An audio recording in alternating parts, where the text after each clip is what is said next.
June 7, 2003. The gymnasium of Brookfield High smelled faintly of varnished floors, fresh flowers, and the powdery tang of the helium balloons tied to the folding chairs. Blue and gold banners hung in neat rows, swaying slightly with the breeze from the open double doors. The summer heat pressed in through those doors, curling the edges of the graduation programs clutched in proud parents' hands. There was laughter, bright, bubbling, unrestrained, rising from the clusters of seniors in their robes, gold sashes catching the light. Some were practicing their steps across the stage, others rehearsing handshakes and nervous smiles. Teachers in pressed suits and pastel dresses flitted among them, straightening tassels, offering quick hugs at the front. The podium stood ready, polished wood gleaming under the gym's harsh overhead lights. Beside it, a single folding chair sat empty, draped with a ceremonial sash. Valedictorian Hannah Coleridge, the principal, a man with a voice accustomed to morning announcements and pep rallies, flipped through his notes. He kept glancing toward the side hallway, where graduates waited to be called. The band began to play Pomp and Circumstance, and the audience rose in a slow wave. 1,000 camera flashes blinked like restless fireflies. Hannah's name was the last on the program, the speech that would close the ceremony. It was meant to be the perfect ending, the brightest student of Brookfield High delivering a message of hope before stepping into the next chapter of her life. She had earned every accolade, every scholarship, every headline in the local paper. By the time the final diploma was handed out, the principal's voice had grown warm and confident. He tapped the microphone lightly, the static crackling. And now, he said, "It's my great honor to welcome our valedictorian, Miss Hannah Coleridge, to the stage." There was applause, thunderous, expectant, and then nothing. The side hallway curtain swayed gently. A single program lay face down on the linoleum floor. No footsteps approached. The principal laughed softly, the kind of nervous laugh meant to bridge an awkward pause. "Hannah," he called, tilting his head toward the wings. Somewhere in the audience, her mother sat up straighter, craning her neck. A friend in the front row frowned, scanning the crowd. The applause faltered. The gym's air conditioning hummed suddenly too loud. After 20 seconds, a teacher slipped behind the curtain to check. Another 30 seconds passed. A minute. The teacher returned, whispering something into the principal's ear that made his brow crease. "Ladies and gentlemen," he began, clearing his throat, "it seems there's been a small delay. If you'll give us just a moment." But in that moment, the audience shifted from polite confusion to a prickling unease. Someone whispered, "She was just here." Someone else muttered, "Maybe she's sick." Her mother rose now, her hands trembling, clutching her purse like a lifeline. She pushed past knees and chairs, scanning the exits. Behind the scenes, the hallway was quiet too. Quiet. The floor tiles reflected the dim yellow light in perfect, undisturbed patterns. At the far end, the door to the parking lot was propped open by a sliver of sunlight, but no one had seen her walk through it. One classmate, later interviewed by police, swore they'd seen her just 5 minutes earlier, white dress beneath her robe, graduation speech folded neatly in her hand. She had been smiling, but faintly, as though she was rehearsing words in her head. She was walking toward the side hallway alone. The classmate didn't remember seeing her come back. By the time 10 minutes had passed, the principal had improvised a closing remark. The audience dismissed under a low buzz of speculation. Parents lingered, murmuring. Students huddled, phones out, texting. Some thought it was a prank, others a panic attack. No one thought yet that they would never see her again. The police would later reconstruct the timeline with painstaking precision. Hannah leaves her seat at 11:12 a.m. She is seen in the hallway at 11:13. No confirmed sightings after 11:14. At 11:20, her name is called. The seat is empty. The podium waits, and somewhere in the sunlit silence beyond the gym's open doors, the white dress and gold sash vanish into the humid summer air. Emotional through-line, the audience is drawn in with a sharp contrast between the joyful normalcy of a small-town graduation and the sudden unnatural stillness of Hannah's disappearance. This section gives the viewer their first immersion into the event's textures, sounds, smells, gestures before puncturing it with the absence at the heart of the story. The mystery begins in a place that should have been the safest and most predictable day of her life, setting a tone of unease that will linger through every following scene. When the town spoke of Hannah Coleridge, it was always with the same mixture of pride and a kind of awed distance, as though she had been crafted rather than born straight.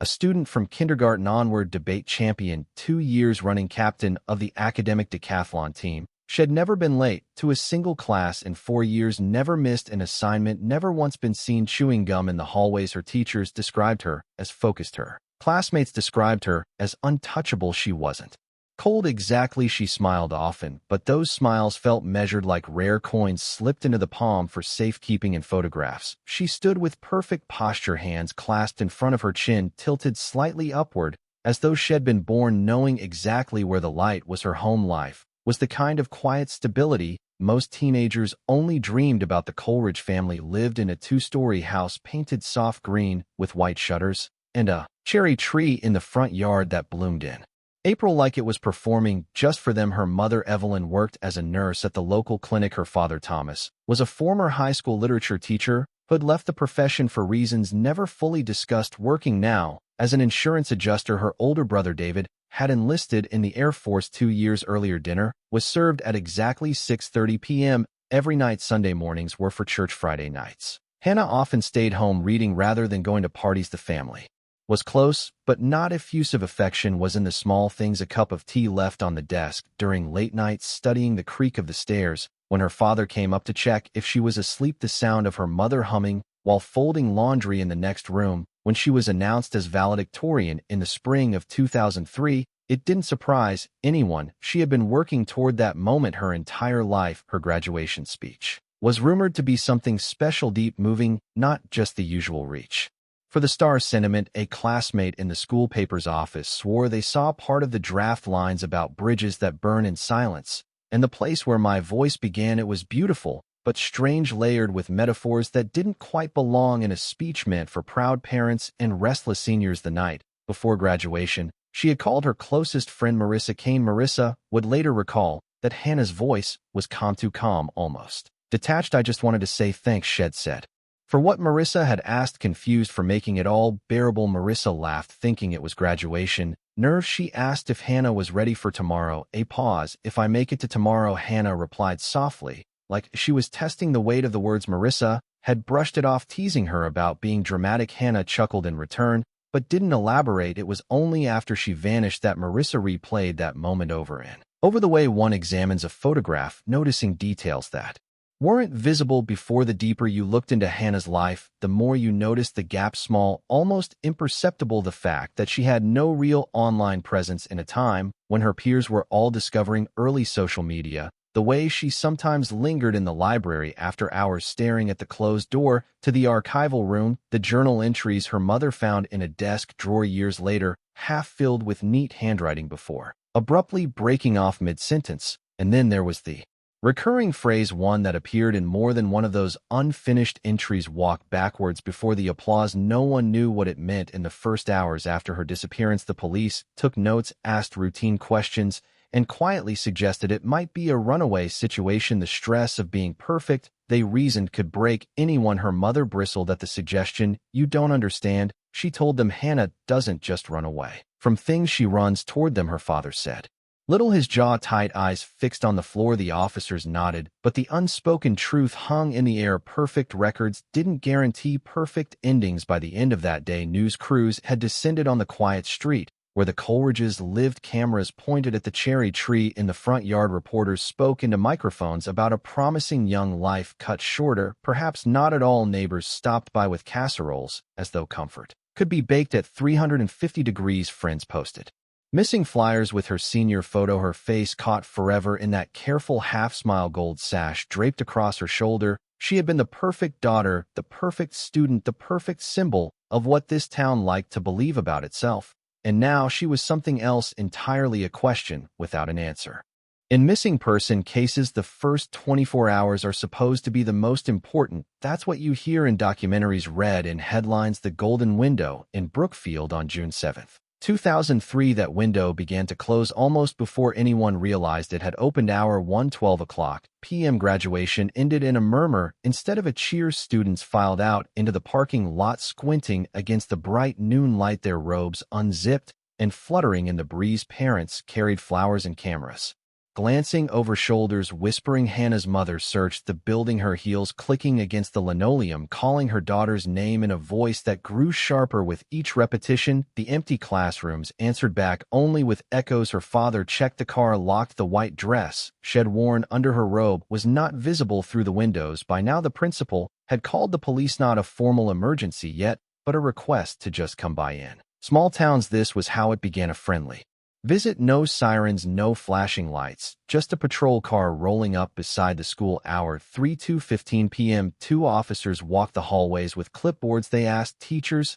and students the same questions. When was the last time you saw her? Was she alone? Did she seem upset? The answers were frustratingly consistent. No one had seen anything unusual. She'd been in line. Then she wasn't. One student mentioned the open side door to the parking lot. Another swore it had been propped open all morning for ventilation. No one could remember who'd opened it. At this point, police still called it a voluntary absence. Stress, nerves, maybe even a decision to skip the speech and take off for the summer. Her mother argued, insisted Hannah had been looking forward to that speech for months. She wouldn't just disappear. Evelyn told them not like this, but the word runaway lingered unspoken between every exchange. Hour 6 5:30 p.m. The sun was still high when the first volunteer search party formed. A dozen townspeople gathered at the school, some in sandals, others in work boots, all with the same furrowed brows. They fanned out into the surrounding neighborhoods, walking slow, peering into yards, calling her name like it might bring her home. Her best friend Marissa was among them. She checked the trail behind the school, the one they'd walked together countless times.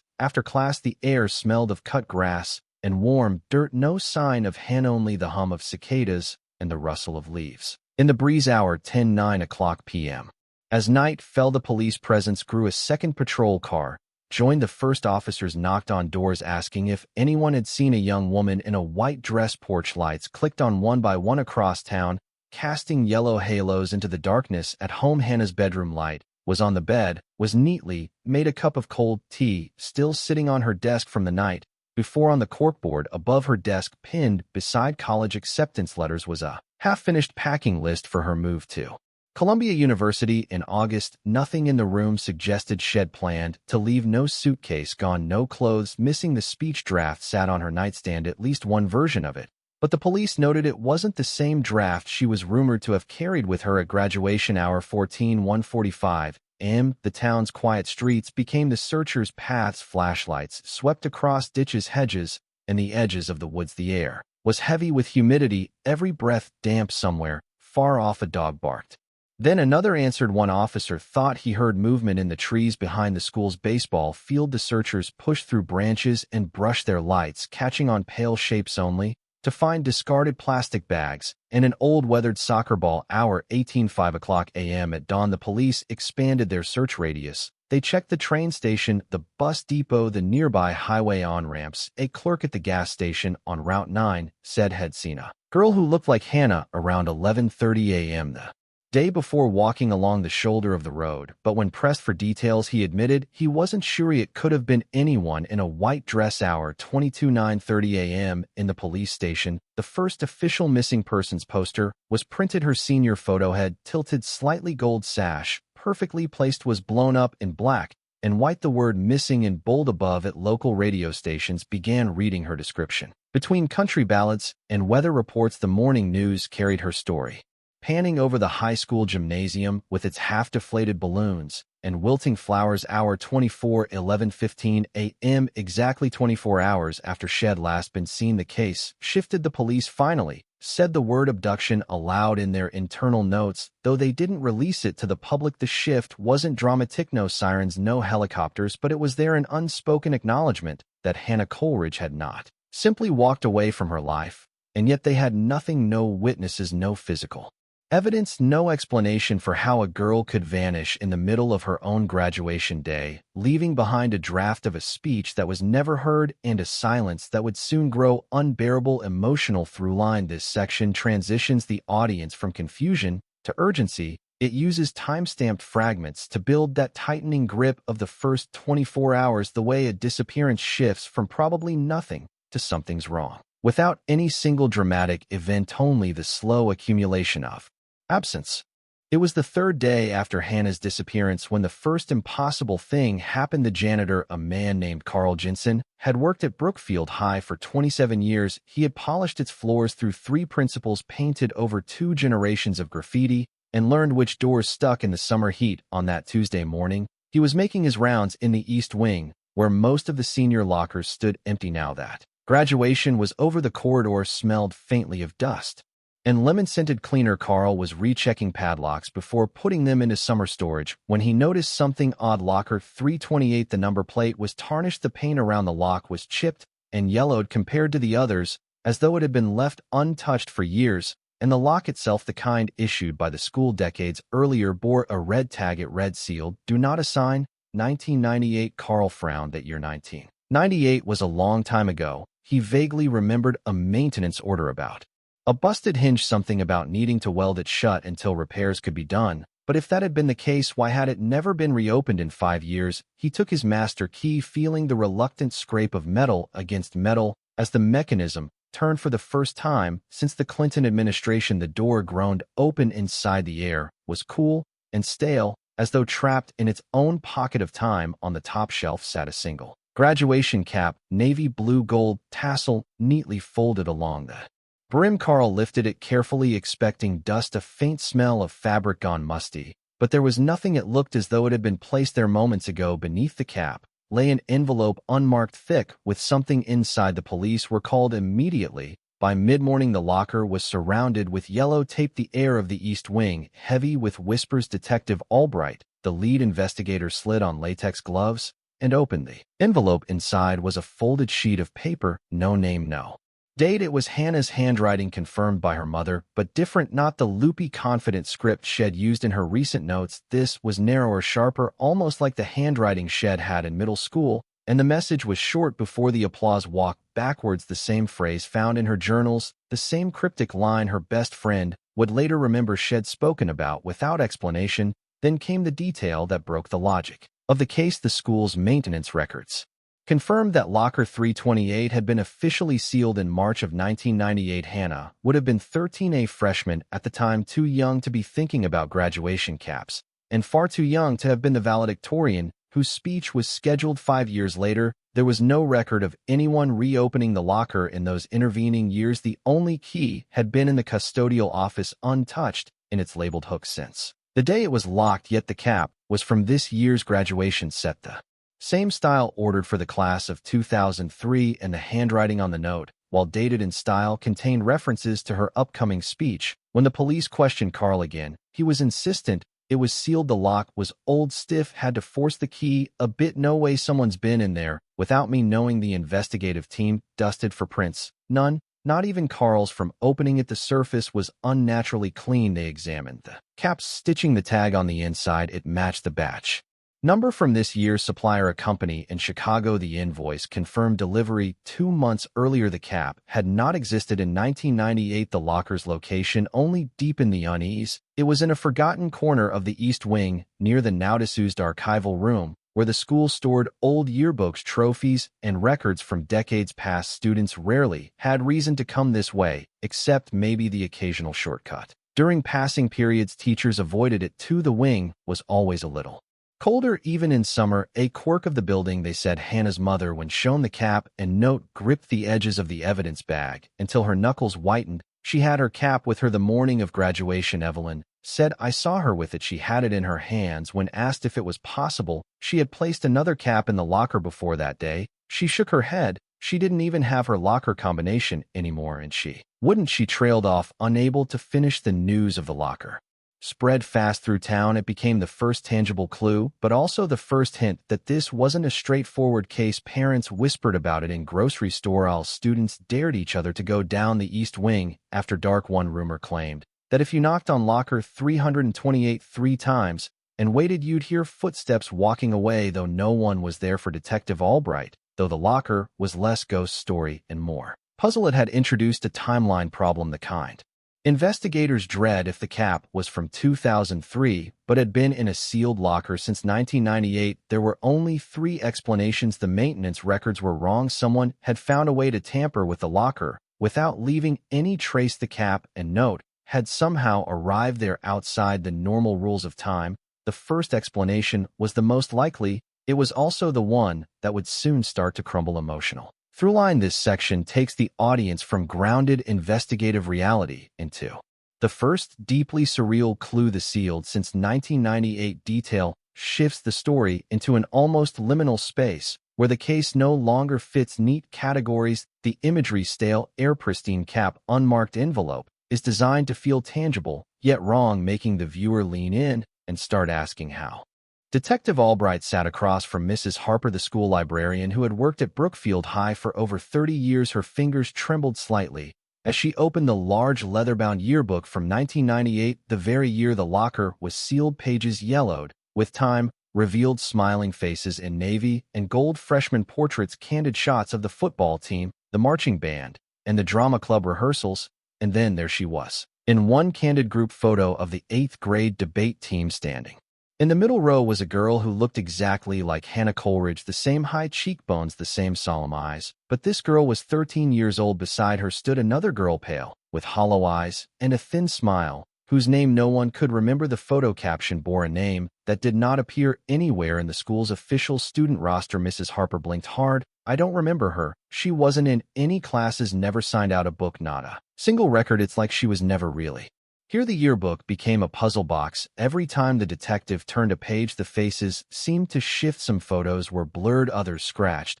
But this one image was untouched, preserved with an almost unnatural clarity. Former students and teachers were interviewed, and many shared hazy, fragmented memories. Some recalled a quiet girl who had come to the school briefly before suddenly disappearing. Others denied ever seeing the girl at all. The timeline was disjointed. The mysterious girl appeared in photos and memories around 1998, yet there was no paperwork to confirm her existence. The unnerving detail was that Hannah's likeness from 1998, a girl 5 years younger, seemed to overlap in an impossible way with the girl who disappeared in 2003. Had Hannah been two people, or had someone or something been replaying her life backwards? Teachers recalled strange incidents from that yearbooks that would disappear from shelves and then reappear months later. Notes left and signed in lockers that had been locked for years, and whispers of a shadow girl who only appeared when no one was looking. At the faculty lounge, Mrs. Turner, a former English teacher, leaned in close. During an interview, I once caught a glimpse of her in the archives late at night, just standing there looking through the old yearbooks, like she was searching for herself. The archive room, the same one near locker 328, had long been off limits to students, locked and rarely entered. No one could explain why or how this girl had appeared in photographs and yet vanished completely from the records. The yearbook became more than a collection of memories. It was a cryptic mirror reflecting something buried beneath the surface of the school's history. In interviews, former students whispered that some years later, unexplained disappearances had begun to occur in cycles, all involving girls who shared Hannah's quiet determination and perfect veneer. They spoke of a hidden past, a wound that refused to heal, bleeding forward through the years. The detective's notes filled with questions no one could yet answer. Who was the girl with the hollow smile? Why did Hannah's younger self appear in a yearbook for a class she wasn't enrolled in? What was the connection between the sealed locker and the vanished girl in the photograph? The answers felt like shadows themselves, visible only in fragments, slipping away just when you thought you caught them. Emotional throughline. This section deepens the eerie feeling of the story, contrasting the normalcy of school photos with the surreal implication of someone who was both there and not there. It frames the mystery not just as a missing person case, but as a haunting echo of the past, intertwining identity and memory in ways that unsettle the viewer's sense of reality. The Coleridge family home felt quieter now. The hum of life slowed to a cautious whisper. In the days after Hannah's disappearance, one afternoon, David, Hannah's older brother, home on leave, was rummaging through the attic, searching for anything that might offer clues. Among dusty boxes of old photographs and forgotten trophies, he found a folded piece of notebook paper, yellowed at the edges, but clearly written in Hannah's neat handwriting. It was a map. The map was rough drawn with a steady hand, but marked with cryptic symbols and locations that only someone intimately familiar with the town would recognize. There were arrows and circles, places labeled with single words: Echo Walk, backwards, the burned house, the place where I began. David traced a finger along the lines connecting these points, realizing they formed a twisted loop through town, starting near their childhood home, looping through abandoned lots, the school's east wing, and ending at the site of a house that no longer existed. The burned house. It had been gutted by fire in 1998, the same year the mysterious locker was sealed. The event had been hushed up at the time, officially an accident,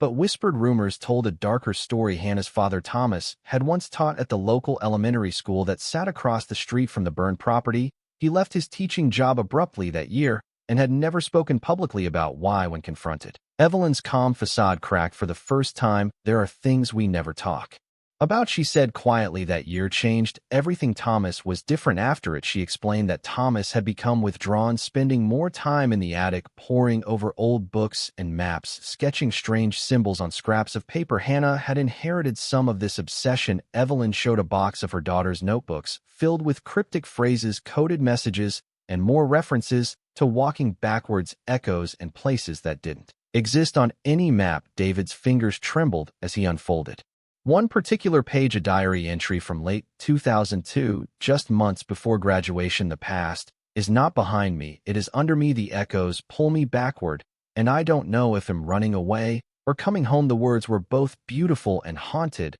as if Hannah was caught in a loop she couldn't escape. In late-night conversations with the family, old tensions surfaced. Thomas refused to talk about the burned house or the incident that had forced him out of teaching. Evelyn described how he had grown distant, often locking himself away for hours. David remembered a night when he found his father standing outside the burned lot, staring silently into the charred remains like they held the answers to a question no one dared ask aloud. The map was more than just geography. It was a key to understanding Hannah's final days. She had been following these markers obsessively in the weeks before her disappearance, tracing a path not only through the physical world, but through time itself. The family was beginning to understand that the mystery wasn't just out there in the town or the shul. It was woven into their shared history, their fractured past, and the places they had tried to forget. Emotional through line. This section contrasts the earlier public portrait of Hannah's perfection with the private turmoil within her family. The discovery of the map and the burned house pulls the mystery inward, making it personal and painful. It deepens the psychological complexity and prepares the audience for the dark, layered revelations to come. The woods behind Brookfield High had always been a place of whispered stories, a thicket of towering oaks and tangled underbrush that seemed to breathe with secrets. Most students avoided it after dark. Tales of strange lights and shadowy figures passed quietly from one class to the next. But on the second day after Hannah's disappearance, a local man came forward with a story that unsettled everyone who heard it. His name was Jared Mills, a former student who had dropped out years earlier and lived alone in a small cabin near the edge of the forest. His reputation was that of a recluse, one who preferred the company of trees to people. Jared was reluctant to speak at first, eyes darting nervously as he recounted what had seen days before the graduation ceremony. He said he was walking through the woods in the late afternoon, carrying a camera to practice wildlife photography, when he noticed a figure ahead, a girl, pale, dressed in a flowing white dress that looked out of place among the grays and greens of the forest. She was walking slowly, deliberately, as if in a trance. Her eyes were distant, unseeing. Behind her, a woman followed, wearing an old denim jacket, faded and frayed at the cuffs like something from another decade. Jared stopped, hid behind a tree, and snapped a photo, but the camera malfunctioned. The flash flickered, and the image came out blurred. The girl in white turned her head suddenly, as if sensing his presence, but then continued forward, her footsteps silent against the leaf litter. The woman behind her didn't look back. What struck Jared most was the feeling of wrongness, the way the light seemed to bend around them, casting long shadows that didn't match the sun's angle. The air grew colder, heavier, as if time itself had slowed in that patch of forest. When Jared finally emerged from the woods, shaken and confused, he told no one, afraid they'd dismiss his story as the ramblings of an eccentric. But after Hannah vanished, Jared's memory surfaced with chilling clarity. His description of the girl matched Hannah exactly, the same white dress, the same solemn expression, yet the timing didn't fit. He claimed to have seen her at least 2 days before the graduation day, when she disappeared. Detectives pressed Jared for details, but his recollections were fragmented and dreamlike, as if he was struggling to hold on to a fading memory. He mentioned that the woman in the denim jacket seemed familiar, an echo of the past, perhaps someone connected to the long-buried secrets of the town. Later, forensic analysts examined the blurred photo Jared took. Though the image was grainy and indistinct, experts agreed it captured 2 figures, one small, one taller, walking through the woods, both frozen in a moment outside time. The photo was haunting, a ghostly imprint of a moment that seemed to stretch beyond the boundaries of reality. For the townspeople, Jared's story was a spark, the first real hint that Hannah's disappearance might involve forces beyond logic or reason. For Detective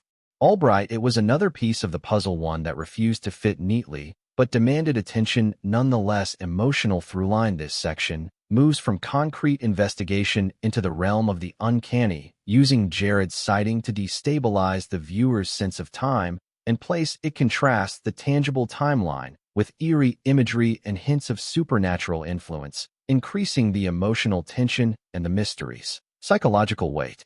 Months before Hannah Coleridge vanished, Detective Albright had been handed a dusty box of cold case files sealed and forgotten in the police archive since the late 1990s. Inside were the cases of several young girls who had disappeared from the town between 1996 and 1999. High-achieving students with spotless records much like Hannah. Each case had gone cold, marked by a frustrating lack of evidence, witnesses, or clear motive, but one detail stood out in each case: an object belonging to the girl was found placed somewhere it shouldn't be, pristine, untouched by time, as if frozen in a moment long past. The first file was for a girl named Emily Winters who disappeared in October 1996. Emily was the star of her school's choir, known for her clear soprano and shy smile. A week after she vanished, a single glove was discovered in a locked display case in the town library, clean, folded perfectly, as if waiting. There were no fingerprints, no explanation for how it got there. The next was Sarah Lang, missing since March 1997. Sarah was an athlete, captain of the cross-country team. Her diary was found sealed inside an old locker in the high school's East Wing, an eerie precursor to the discovery in Hannah's case. The diary's pages were pristine, but the lock showed no signs of tampering. And then there was Megan Holloway, gone in July 1998. Megan's story was the most unsettling. She was last seen at a summer camp, but never returned. Months later, a Polaroid photo was found buried under a floorboard in her childhood home, showing Megan and an unknown girl both wearing graduation caps dated years before either was old enough to graduate. The pattern was impossible to ignore. Each missing girl was linked to an object or image that had somehow transcended time, placed or found years before it should have existed, or preserved so perfectly it defied explanation. Detective Albright couldn't shake the feeling that Hannah's disappearance was not a standalone event, but part of a cyclical, repeating pattern. The evidence suggested a rhythm, a dark cadence stretching back at least 5 years, maybe more. The files contained troubling interviews with witnesses who remembered seeing ghostly figures near the sites where the girls vanished. Whispered rumors spoke of a time loop, a shadow that reached into the town's history to snatch away its brightest daughters. As Albright pored over the reports late into the night, he found a chilling note scrawled in the margin of one file written by a detective who had worked the 1998 case. It read, "Objects out of time, girls walking backwards through years. This isn't just a missing persons case anymore. We are chasing shadows for the detective." The 1998 files were a turning point, a step beyond traditional police work into something bordering on the inexplicable. Emotional throughline. This section roots the mystery in a haunting historical pattern, transforming the story from a single disappearance to an echoing cycle. It intensifies the psychological stakes and invites the viewer to question reality and time itself, deepening the story's emotional gravity and suspense. The folded sheet of paper found inside the sealed locker was more than just a note. It was Hannah's graduation speech, but it was unlike any speech the townspeople expected. The handwriting was hers, but the words were strange, layered with metaphor and shadows, as if written by someone who knew the stage was a place she might never reach. The speech began softly, almost like a whisper, before the applause walked backwards through the corridors of memory. Return to the place where my voice began, where silence held me close. Her words did not speak of the future or the bright paths ahead. Instead, they looked back, tangled in echoes and time loops, as if she were trying to map a route through a maze. Only she could see the speech was divided into 3 parts, each a fragment of a story that seemed both personal and otherworldly. The first spoke of childhood, the bittersweet innocence, the slow unraveling of safety, the moment when she realized the world could be a place of shadows. The second part was a meditation on voices lost and found, on the weight of words unspoken and memories folded away like old letters. The final section was a calla plea, perhaps for understanding, for release, for the chance to walk backward before the applause, to step away from a destiny she could no longer bear. When Evelyn Coleridge read the speech aloud, her voice cracked. It was Hannah's heart, her pain. It was all in those words for the family. The speech became a ghostly testament, a voice reaching out from the silence, pleading to be heard. Hannah's best friend Marissa kept a copy of the speech tucked in her journal, reading it over and over it was beautiful and terrible. She said like Hannah knew she was already gone before we even saw her disappear. The speech deepened the mystery of the sealed locker, and the strange cap connecting the physical clue to the emotional truth of a girl caught between two times two selves, two realities. It was the first real glimpse of Hannah's inner world, a world where the past and future folded into one, and where the very act of speaking could be an act of defiance or surrender. In interviews, experts on memory and trauma noted the speech's unusual structure, its looping phrases, its fractured chronology. They speculated it was a way for Hannah's mind to grapple with a reality that no one else could see, a slow unspooling of time reflected in language. The speech that was never heard became a haunting symbol not just of a missing girl, but of a voice trapped in the spaces between time, silence, and memory. Emotional through line. This section uses poetic narration and intimate emotional detail to deepen the story's psychological complexity. It contrasts the public absence with the private voice, giving Hannah a presence that haunts the narrative even in her silence.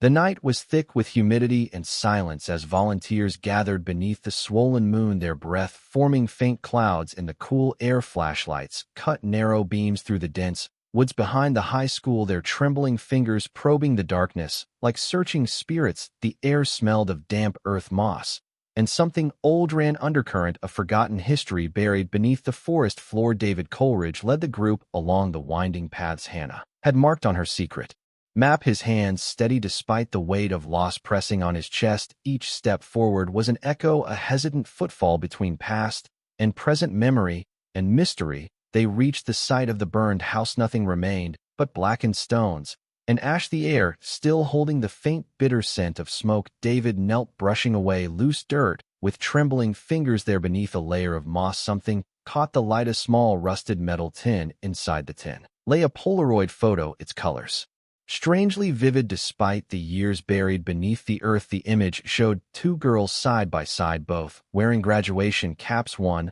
was unmistakably Hannah, her expression calm, almost serene. The other was the pale, hollow-eyed girl from the 1998 yearbook, but the date stamped on the photo read June 6, 1998. The group stared in stunned silence, the impossible truth pressing down like the thick night air. How could a photo taken 5 years before Hannah's graduation show her standing beside a girl she had never met her? Had she? The volunteers' whispers grew into questions that had no answers. Had time itself folded over, trapping these girls in an eternal loop? Was the mystery of Hannah's disappearance tied to a past that refused to die? As the night deepened, so did the feeling of dislocation. The woods seemed to shift around them, shadows flickering at the edge of vision. Some claimed they heard soft footsteps retreating into the darkness, footsteps that belonged to no one present. The night search ended without finding Hannah, but with a clue that broke the boundaries of reality and stretched the mystery into something far larger and more haunting. Emotional through line. This section contrasts the physical effort of the search